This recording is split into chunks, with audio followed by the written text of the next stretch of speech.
사회적으로 핫한 이슈를 키워드로 알아보는 핫키워드 시간입니다. 이민재 캐스터 안녕하세요. 안녕하세요. 네, 콜택시 부를 때 카카오택시 많이들 쓰시죠? 그런데 카카오티 앱을 이용해서 택시를 불러보면 일반 택시를 호출했을 땐 잡히지 않던 택시가 더 비싼 블루 택시를 고르면 잡혔던 경험 많이 있으실 겁니다. 맞아요. 그렇다고 가까운 곳에 있는 차량도 아닙니다. 저 멀리서 있는 차량도 일단 돈을 더 내면 잡히긴 잡히더라고요. 네, 그렇죠. 그런데 어느 때부턴가 일반은 안 오고 블루택시만 잡히는 것 같다, 이런 이야기들이 적지 않았는데 실제로 공정위 조사 결과 카카오가 알고리즘을 조작해서 돈을 더 내는 블루택시의 호출을 몰아줬다고 합니다.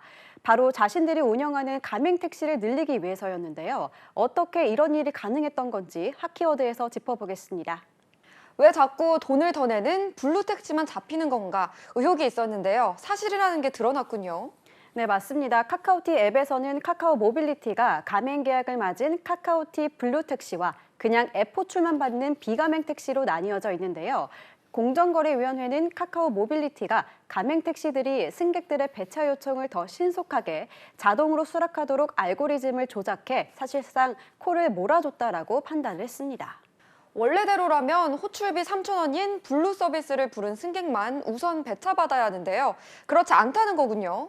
네, 맞습니다. 카카오가 가맹 택시를 늘리기 위해서 이득이 되는 무료 호출까지 몰아줬다는 건데요.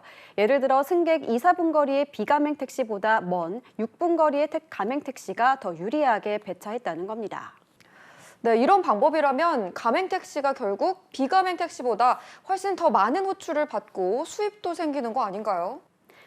네, 공정위에 따르면 이런 식으로 가맹 기사들은 일반 기사보다 한 달에 최대 2배의 수입을 올렸습니다.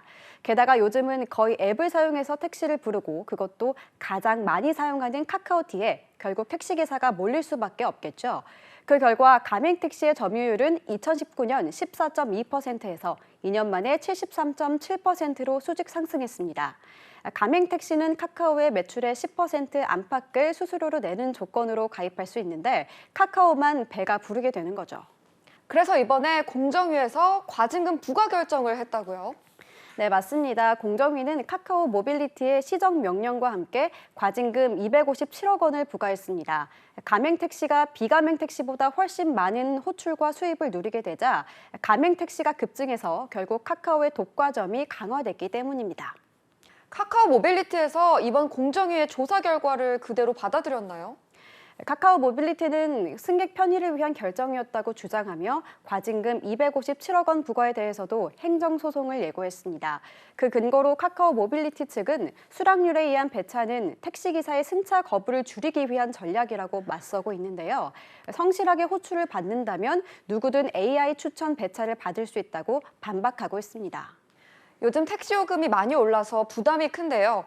이번 제재로 택시 이용자에게 달라지는 점도 있을까요? 네, 있습니다. 우선 공정위는 과징금 부과와 함께 차별적 배차 방식을 60일 이내에 시정할 것을 요구했는데요. 카카오 모빌리티가 차별적 배차 자체를 인정하지 않고 있다 보니까 아예 무료 호출 서비스를 없앨 가능성도 있습니다. 결국 요금 부담이 더 커질 수 있다는 이야기인데 앞으로 상황을 더 지켜봐야 할 것 같습니다. 네, 카카오 모빌리티에서 법적 소송을 예고한 만큼 최종 결과는 좀 더 지켜봐야겠지만요. 지배력을 앞세워 호출앱 가맹 택시를 늘리는 사업 확장 수단으로 삼은 건 아닌지 비판의 여지가 충분해 보입니다. 지금까지 핫키워드 이민재 캐스터였습니다. 고맙습니다. 고맙습니다.